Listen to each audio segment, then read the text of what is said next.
दोस्तों, किस्मत भी बादशाह उसे ही बनाती है जो खुद कुछ करने का हुनर रखते हो। जी हाँ दोस्तों, नमस्कार। मैं डॉक्टर मुकेश एक बार फिर से आप सभी दर्शकों का हार्दिक अभिनंदन करता हूं आपके चैनल एस्ट्रो नक्षत्र 27 पर। और दोस्तों, आज मैं आपके सामने उपस्थित हूं तुला राशि के जातकों के लिए वर्ष 2026 का संपूर्ण मार्गदर्शन और भविष्य फल को लेकर। सबसे पहले तो आप सभी तुला राशि के जातकों को मेरी ओर से नव वर्ष की हार्दिक शुभकामनाएं। ईश्वर करे आप सभी तुला राशि के जातकों के लिए यह वर्ष बहुत ही मंगलमय हो और आपकी सारी मनोकामनाएं पूर्ण हो। यह वर्ष आपकी जिंदगी का माइलस्टोन साबित हो।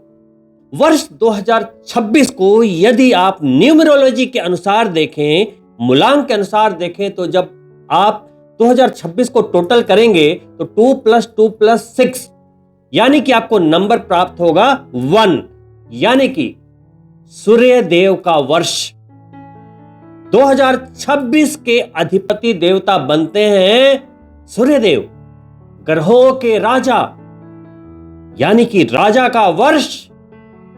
और आपको पता ही होगा कि जैसे अधिपति देवता होते हैं, करीब करीब वर्ष का औरा वैसा ही होता है।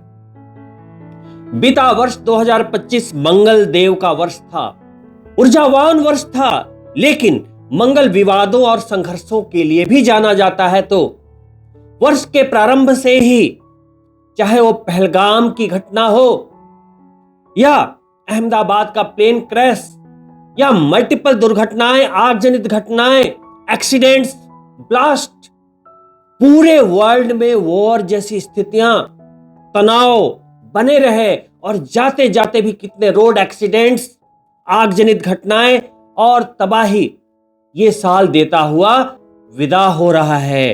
दोस्तों, कोई नहीं चाहता था कि ये दुर्घटनाएं हो, ब्लास्ट हो, हमले हो, लेकिन चूंकि मंगल देव का वर्ष था तो ये बाय डिफॉल्ट हुआ। उसी तरह से आने वाला वर्ष सूर्य देव का है, राजा का है।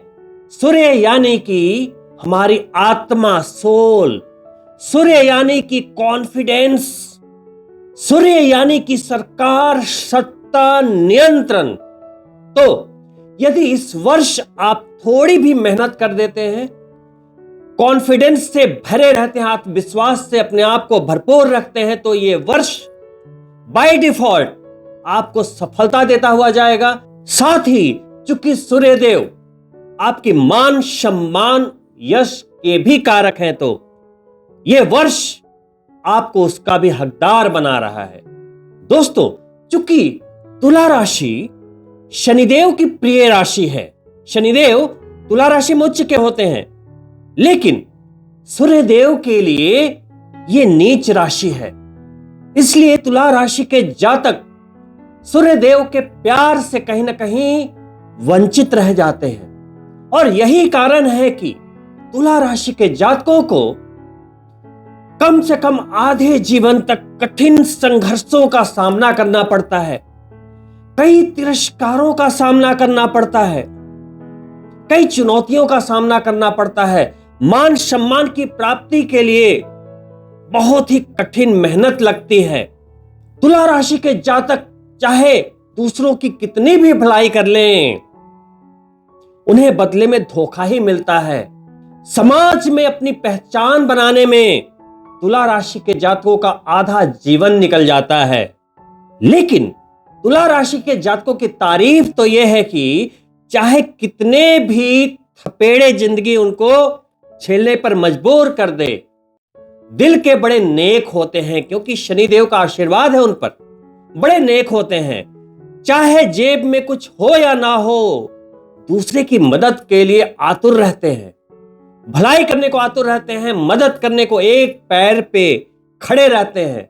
और वो अच्छी तरह से जानते हैं कि मेरा किया लगने वाला नहीं है, बाद में कोई हमें अच्छा कहने वाला नहीं है, लेकिन फिर भी करते हैं। साथ ही चूंकि शुक्र देव की राशि के जातक हैं, तो तुला राशि के जातक हो या जातिका, आकर्षक व्यक्तित्व के स्वामी होते हैं, साथ ही बहुत बड़े स्वप्न दृष्टा होते हैं। छोटी जिंदगी इनको जीनी नहीं, लग्जरी लाइफ जीने की चाहत होती है और पाते भी हैं। इसी सपने को पूरा करने ये वर्ष आ गया। जिन सूर्यदेव के आशीर्वाद की कमी के कारण इन चीजों से तुला राशि के जातक वंचित थे, ये वर्ष वही देने आया है। चूंकि सूर्यदेव को ज्योतिष शास्त्र में मान सम्मान यश प्राप्ति का कारक माना जाता है, इसलिए इस वर्ष आप सभी तुला राशि के जातकों को सूर्यदेव के आशीर्वाद से मान सम्मान यश और लाभ की प्राप्ति होगी। चूंकि तुला राशि की जन्म चंद्रमा से सूर्यदेव की जो स्थिति होती है वो लाभ के भाव के स्वामी होते हैं, यानी कि तुला राशि के जातकों के लिए लाभेश होते हैं। तो ये वर्ष अगर मैं एक वर्ड में बोलूं तो तुला राशि के जातकों के लिए लाभ का वर्ष है, प्रमोशन का वर्ष है, तरक्की का वर्ष है, बिजनेस में बड़े लाभ का वर्ष है, प्रबल धन लाभ का वर्ष है। वर्षों से जिस कामयाबी की तलाश थी, जिस मान सम्मान और प्रतिष्ठा की चाह थी, ललक थी, आखिरकार ये वर्ष आपको देने के लिए आपके समक्ष खड़ा है। साथ ही सूर्य यानी कि सरकार, तो सरकारी नौकरी से जितने भी तुला राशि के जातक जुड़े हैं, इस वर्ष अन्य वर्षों की तुलना में उन्हें ज्यादा कामयाबी मिलेगी, प्रमोशन मिलेगी, तरक्की मिलेगी, बोनस मिलेंगे। हो सकता है अच्छी जगहों पर स्थान परिवर्तन भी आप यदि चाह रहे थे तो आपको मिल जाए। यदि आपको सरकार की ओर से कोई उम्मीद थी, कोई काम अटके हुए थे, कुछ टेंडर अटके हुए थे, कुछ लीगल मामलों में आप फंसे हुए थे कोर्ट कचहरी के, वो आखिरकार इस वर्ष शॉर्ट आउट होंगे। सरकार, शासन और सत्ता से आपको सहयोग की प्राप्ति होगी। कोई भी चीज जो सरकार की ओर से स्लो मोशन में थी या चीजें रुकी हुई थी, आपको अप्रूवल नहीं मिल रहे थे, बड़े लोन के अप्रूवल नहीं मिल रहे थे, बड़े बिजनेस रजिस्ट्रेशन के अप्रूवल नहीं मिल रहे थे, व्यापार को बढ़ाने के अप्रूवल नहीं मिल रहे थे, कंस्ट्रक्शन के अप्रूवल नहीं मिल रहे थे, वीजा की प्रॉब्लम आ रही थी, इमिग्रेशन में किसी भी तरह की समस्या आ रही थी, तो शासन सरकार का संपूर्ण सहयोग इस वर्ष आप तुला राशि के जातकों को प्राप्त होगा। साथ ही तुला राशि के वो विद्यार्थी जो बचपन से ही सरकारी नौकरी पाने का स्वप्न देख रहे थे, ये वर्ष आपके स्वप्न को पूरा करेगा, क्योंकि सूर्यदेव का वर्ष है और 13 वर्षों के बाद देवगुरु बृहस्पति भी हंसराज योग बनाते हुए आपके करियर के भाव में उच्च के होने वाले हैं। साथ ही शनिदेव कोई बाधा आपको नहीं दे रहे हैं, छठे भाव में शत्रुहंता बनकर बैठे हुए हैं। तो विद्यार्थियों के लिए तो बड़ी खुशखबरी है।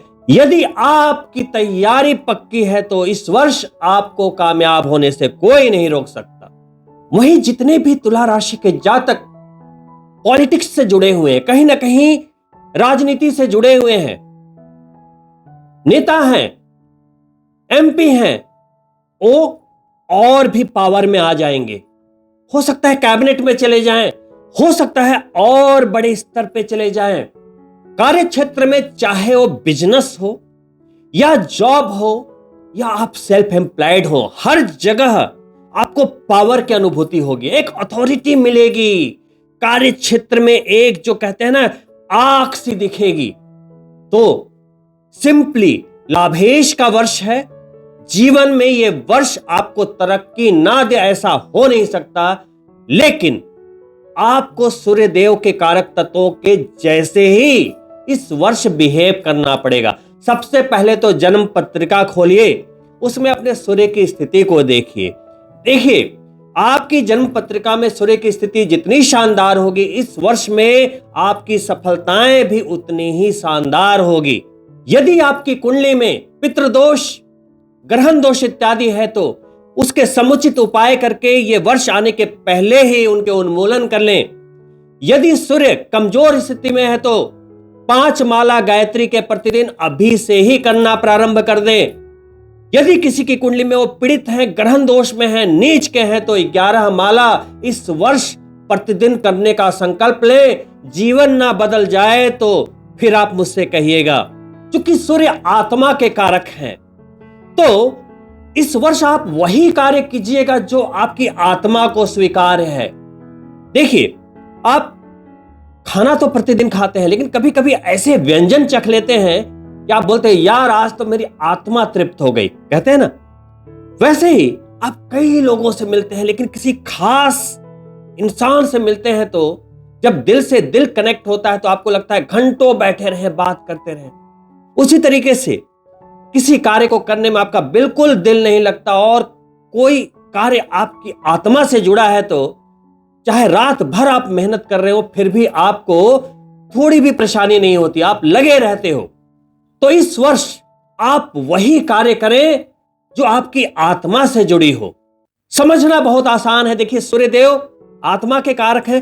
सूर्यदेव से संबंधित यदि कुंडली में पीड़ा होती है, पितृदोष इत्यादि या ग्रहण दोष इत्यादि होता है, तो उस भाव से संबंधित कुछ ऐसी ही समस्याएं जीवन में आती है, कुछ ऐसे कष्ट मिलते हैं, ऐसी यातना मिलती है कि वो शारीरिक यातना नहीं होती है, यहां कष्ट होता है।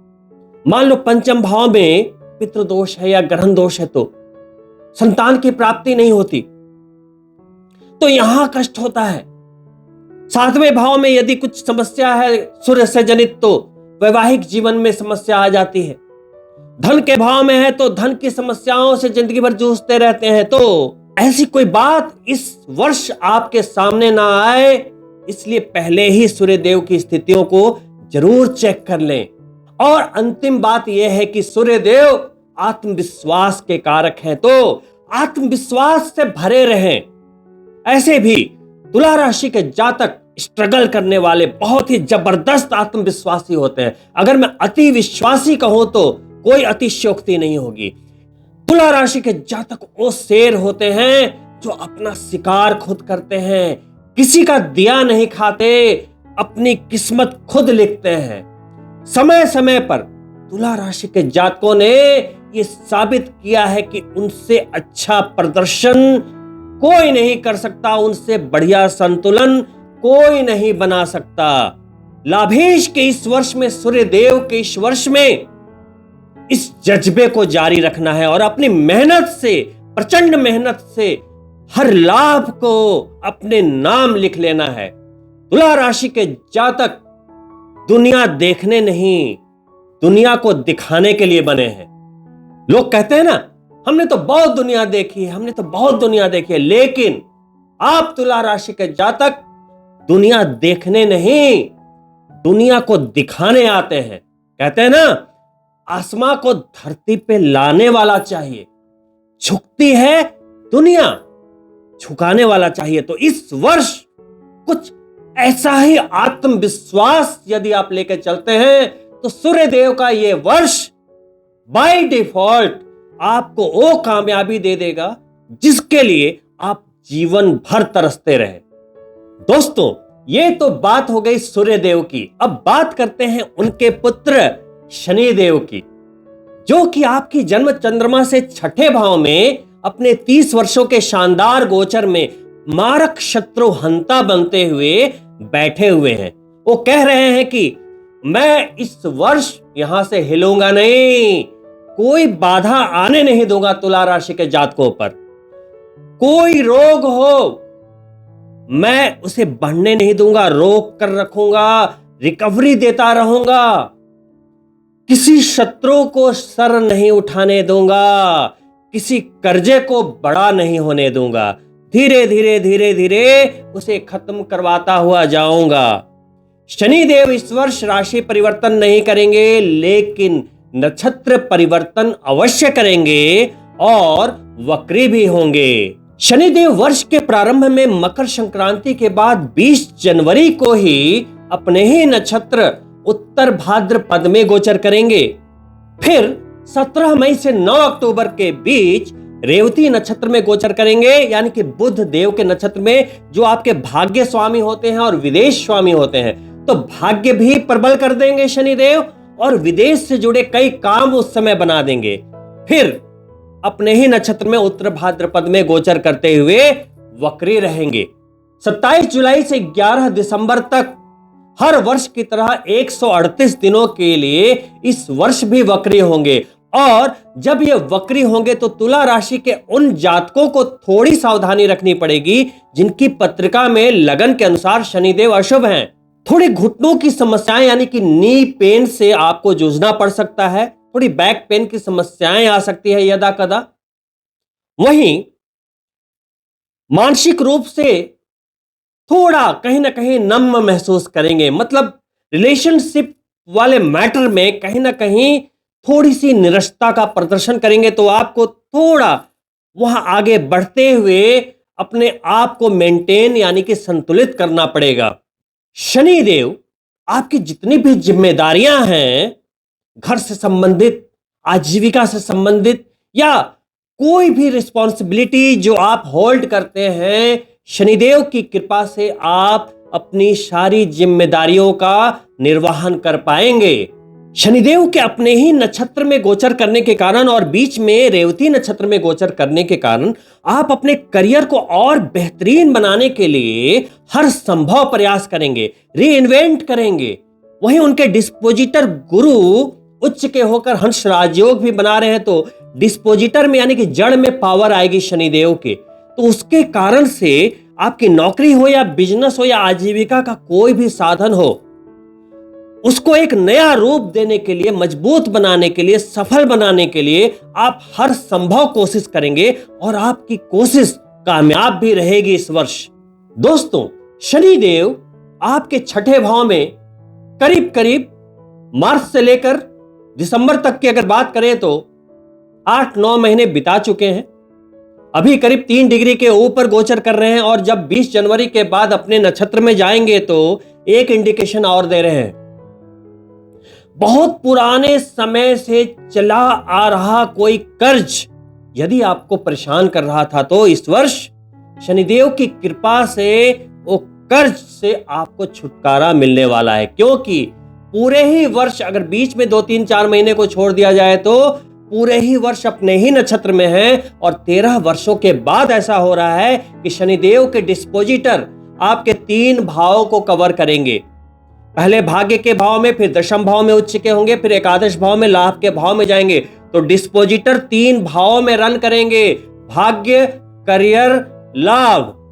तो डिस्पोजिटर की ताकत है, अपने नक्षत्र में है, बीच में बुध से संयोग बनेगा तो अर्थ लाभ के कई प्रबल संकेत हैं। तो शनिदेव अगले वर्ष वहां से मूव करने वाले हैं, तो जाते जाते आपको ये सौगात तो देते हुए जाएंगे। यदि आप कर्ज से वाकई परेशान हैं, अगर मनी का फ्लो लगातार बना नहीं रहता, उतार चढ़ाव की स्थितियां रहती है, तो एक शिव दारिद्र्य दहन स्तोत्र होता है, उसका पाठ प्रतिदिन 1 बार अवश्य करें और सोमवार के दिन हो सके तो 11 बार करना प्रारंभ कर दें। माता बगलामुखी की आराधना करें। ओम ह्लीं बगलामुखीं सर्वदुष्टानां वाचा मुखा पद स्तंभे जीवा के लिए बुद्धि विनाशाय ह्लीं ओम स्वाहा।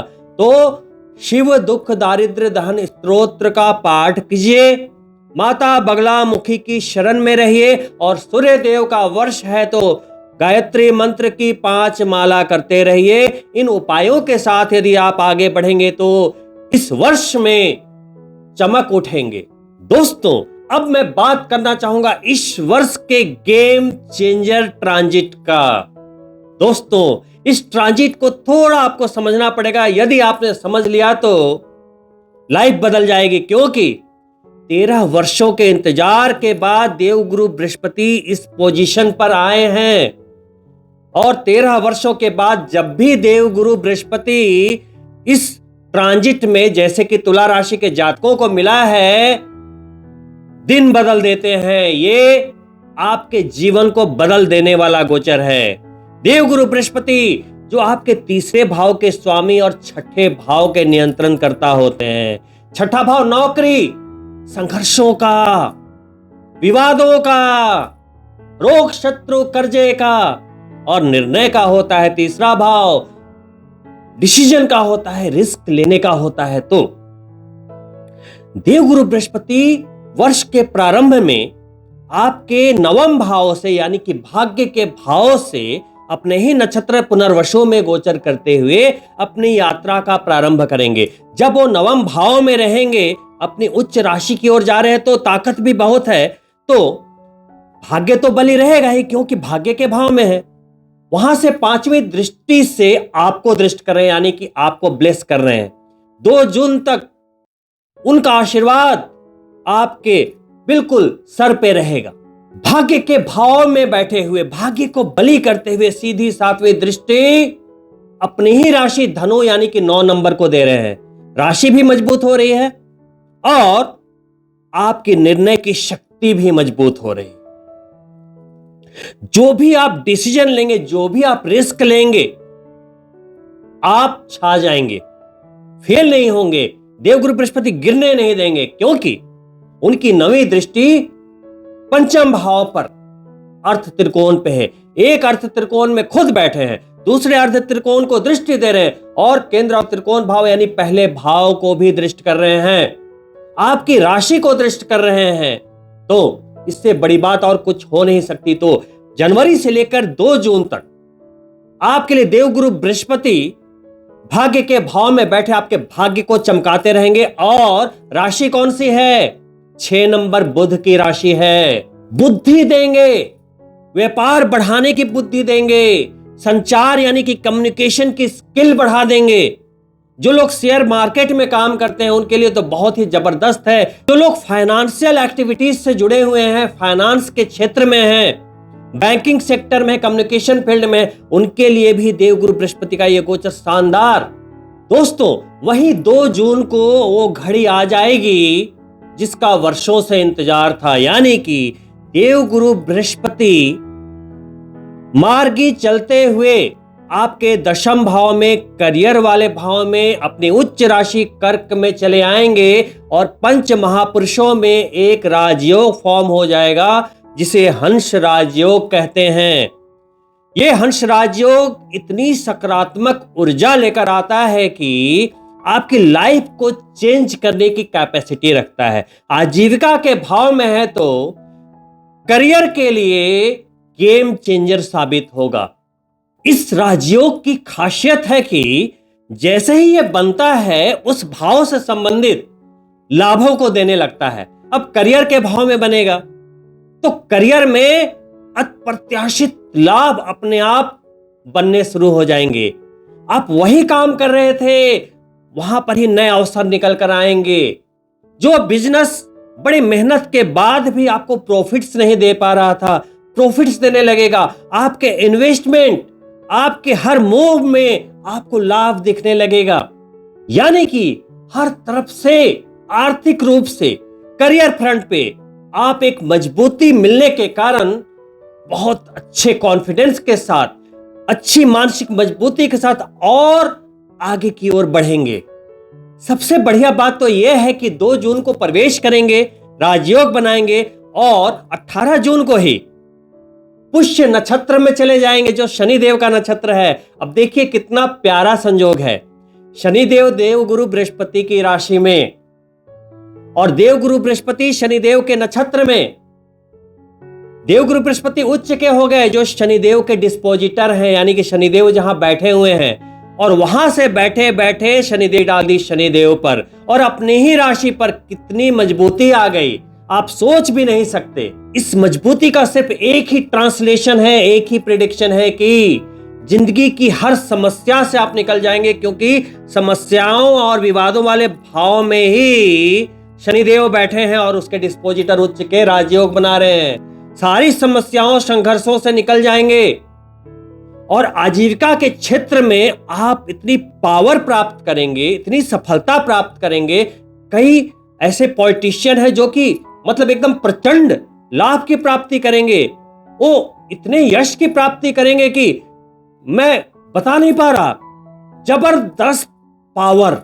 और सरकारी क्षेत्रों से जुड़े लोग तो छप्पर फाड़ के धन भी कमाएंगे और सम्मान भी कमाएंगे।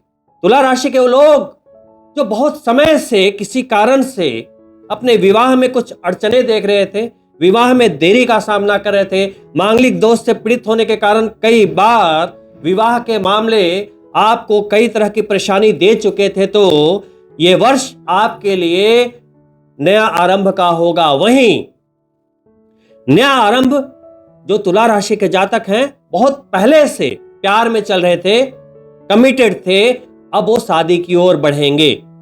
वहीं चूंकि राहु भी शनिदेव की राशि में पंचम भाव में बैठा है, तो प्यार संबंधित मामले भी आपके लिए 2026 में बहुत ही शुभ संकेत दे रहे हैं। यानी कि आपका अकेलापन दूर होगा। बहुत सारे ऐसे दंपति हैं जो मैरिड लाइफ में होते हुए भी अकेले हैं, उन्हें प्यार की प्राप्ति नहीं हो रही है, तो देवगुरु बृहस्पति की ये स्थितियां कहीं ना कहीं आपके लिए आपका हल लेकर आई है।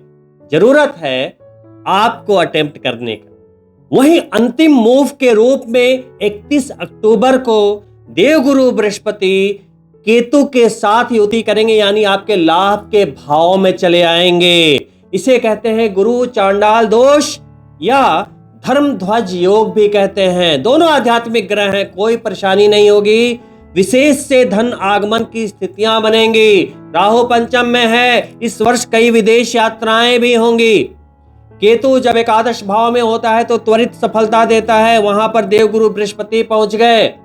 साथ ही सिर्फ गुरु केतु के साथ ही नहीं, बल्कि केतु के नक्षत्र मघा में भी गोचर करेंगे, तो इतनी जबरदस्त पॉजिटिविटी रहेगी कि वर्ष के ये 2 महीने जो अंतिम के 2 महीने रहेंगे, किसी वर्ल्ड कप क्रिकेट के लास्ट के 2 ओवर जैसा एक्साइटमेंट भरा होगा।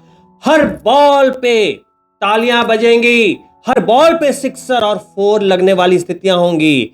प्रेशर भी होगा, लेकिन कामयाबी भी उतनी ही बड़ी होगी। और ये पूरे वर्ष में जो सूर्यदेव का ऑरा आपको दिखा, वो जब आप 2026 साल के विनर की तरह ट्रॉफी उठाएंगे लास्ट में, तो उस जश्न का माहौल ही कुछ और होगा। वर्ष के अंतिम लेकिन डबल धमाके के रूप में राहु और केतु, जो कि पंचम भाव में राहु देव अभी शनिदेव की राशि कुंभ में गोचर कर रहे हैं, वहां से वक्री होते हुए शनिदेव की दूसरी राशि में, अभी शनिदेव को छोड़ेंगे नहीं, आपके चतुर्थ भाव में प्रवेश कर जाएंगे। और केतु लाभ के भाव से निकलते हुए सिंह राशि को छोड़ते हुए सूर्यदेव को विदा करते हुए चंद्रमा की राशि यानी कि आपके करियर वाले भाव में आ जाएंगे।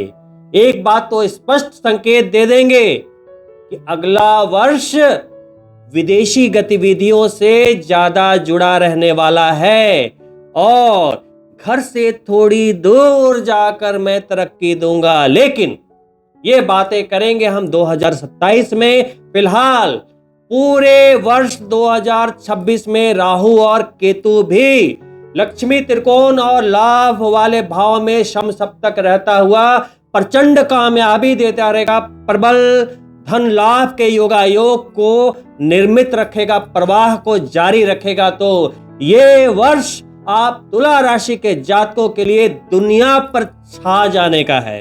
दोस्तों, आप तुला राशि के जातकों के लिए वर्ष 2026 आपके सारे संघर्षों पे विराम लगाने के लिए आया है, फुल स्टॉप लगाने आया है। संघर्षों से नहीं घबराना है, लेकिन एक्सक्यूजेज नहीं देना है। इतने बढ़िया गोचर में भी यदि आपका जीवन ट्रांसफॉर्म नहीं हो रहा है, जैसे शनिदेव पिछले ही वर्ष मार्च के महीने में छठे भाव में आ गए हैं, पूरा 8 से 9 महीना बीतने को है, इतने बढ़िया 30 वर्ष के सबसे बेहतरीन गोचर में भी यदि आपका जीवन ट्रांसफॉर्म नहीं हो रहा है, तो आपके लिए चिंता का विषय है। गोचर के लिए नहीं, मैं अभी गोचर के आधार पर बात कर रहा हूं। सब कुछ बहुत ही बढ़िया है। आपके साथ यदि समस्याएं आ रही है तो अपनी कुंडली जरूर चेक करा लें। शनिदेव की स्थिति देखें इस वर्ष, देवगुरु बृहस्पति की स्थिति देखें। बस अगर शनिदेव कमजोर हैं लगन पत्रिका के अनुसार, तो शास्त्र कहते हैं कि कमजोर शनि दुखों को बढ़ाता है, स्ट्रगल को बढ़ाता है, स्लो मोशन देता है। तो समस्या गोचर में नहीं, आपकी पत्रिका में है। लगन पत्रिका के अनुसार शनि शुभ है तो नीलम धारण कर लीजिए। जन्म पत्रिका के अनुसार शनि यदि बाधक हैं, अशुभ हैं, तो उनके जो बेसिक उपाय हैं प्रतिदिन कीजिए। सुंदरकांड कीजिए, हनुमान चालीसा कीजिए, शनि मंदिर जाइए, अपने कर्मों की क्षमा मांगिए, मनसा वाचा कर्मणा प्योर रहिए, लेकिन अपना वक्त बर्बाद मत कीजिए एक्सक्यूजेस देके कि मेरे साथ ऐसा है, मेरे साथ वैसा है। वहीं देवगुरु बृहस्पति 13 वर्षों के बाद जिंदगी को बदलने आए हैं, आप भी बदलिए। मांस हो, मदिरा हो, एक साल तो छोड़ ही सकते हैं। देवगुरु बृहस्पति इतने वर्षों के बाद उच्च के हुए हैं, तो इस वर्ष थोड़े कंट्रोल की जरूरत है। चरित्र को बेदाग रखिए, सात्विकता, तीर्थ यात्राएं कीजिए, मंत्र शक्ति बढ़ाइए, भगवान में रुचि बढ़ाइए, तभी देवगुरु बृहस्पति अच्छे फलों को देंगे। नहीं तो वो तुला राशि के जातक इस वर्ष बड़ी कामयाबी ले लेंगे जो अपनी कुंडली को चेक करवाते रहते हैं, सारे उपाय करके बैठे हैं, मंत्र माला करते रहते हैं, अध्यात्म से जुड़े रहते हैं, पैनी निगाह रखते हैं। ज्योतिष शास्त्र में जो आपकी कुंडली होती है, होरोस्कोप एनालिसिस होती है, वो एक जीपीएस की तरह है। जैसे आप गाड़ी से जाते हैं, गूगल मैप लगा लेते हैं तो रास्ता सरल हो जाता है, वैसे ही ज्योतिष शास्त्र कोई जादू नहीं, ये सिर्फ आपको आगे का रास्ता दिखाता है। और ये दिखाता है कि कहीं प्रारब्धवश आपके कर्मों के कारण आपकी कुंडली में कोई ब्रेक तो नहीं है, क्योंकि कुंडली में जो लिखा होगा वही तो गोचर आपको देगा। कुंडली में लिखा ही नहीं तो मिलेगा क्या? तो कुंडली को जरूर इस वर्ष देखिए, साथ ही वर्ष फल बनवाइए और उनके समुचित उपायों के साथ बिना एक भी दिन बर्बाद किए टूट पड़िए 2026 में अपने हक की कामयाबी लेने के लिए। आपके साथ भले ही आर्थिक समस्याएं हो, कुछ पर्सनल समस्याएं ही क्यों ना हो, स्ट्रगल ही क्यों ना हो, लेकिन उसको एक्सक्यूजेज मत बनाइए। एक एथलीट है ना भारत की, हिमा दास, अपने शुरुआती समय में नंगे पैर दौड़ती थी। हिमा दास ने खुद सुरेश रैना के साथ इंस्टाग्राम के एक प्रोग्राम में यह बात बताई थी कि उनके पिता ने एक जूता उन्हें ला कर दिया, लेकिन वो कोई ब्रांडेड नहीं था, तो उन्हें थोड़ा अजीब लगा, तो उन्होंने स्केच पेन से उसके ऊपर एडिडास लिखा। और जब वो सफल हो गई तो एडिडास कंपनी ने ही उन्हें ब्रांड एम्बेसडर बनाया। तो एक्सक्यूजेज नहीं, आपको आपका जुझारूपन ही 2026 में कामयाबी के शिखर पर ले जाएगा, एक्सक्यूजेज नहीं इस बार। इस वर्ष याद रखिएगा दोस्तों, हिम्मत सिर्फ आगे बढ़ने में नहीं है, हिम्मत उस बात में है कि जब आपके पास कुछ भी ना हो, बिल्कुल आप शून्य पे हो, एकदम बेहाल हो, उस वक्त यदि आप यहां से मजबूती के साथ, यहां से मानसिक मजबूती के साथ यदि आप कदम बढ़ा देते हैं तो वो असली साहस कहलाती है। और दोस्तों, इन्हीं शुभकामनाओं के साथ कि आप सभी तुला राशि के जातकों के लिए ये वर्ष बहुत ही मंगलमय साबित हो, आपको हर तरह की सफलता मिले, कामयाबी मिले, मान सम्मान मिले और आप इस वर्ष को भरपूर एंजॉय करें। इन्हीं शुभकामनाओं के साथ मैं आपसे अनुमति चाहूंगा और अंत में आपसे अनुरोध है, यदि आप मेरे चैनल को पहली बार देख रहे हैं तो सब्सक्राइब जरूर करें, साथ ही बेल बटन ऑन कर लें ताकि आने वाले मंथली वीडियो के प्रेडिक्शन जब भी वो अपलोड हो आपको नोटिफिकेशन मिल जाए। साथ ही वीडियो पसंद आई हो तो लाइक करना ना भूलें और अपने मित्रों के लिए शेयर भी करें और हाइप भी करते हुए जाएं। और दोस्तों, कमेंट बॉक्स में यदि आप चाहते हैं तो एक प्रश्न का उत्तर मैं आपको दूंगा, अपने नाम के साथ, व्हाट्सएप नंबर के साथ, जन्म की तारीख, समय और स्थान डालें और अपना एक प्रश्न डालें, मैं आपको उत्तर दूंगा। जल्द ही मिलता हूं दूसरी वीडियो में, तब तक के लिए once again happy new year and all the best.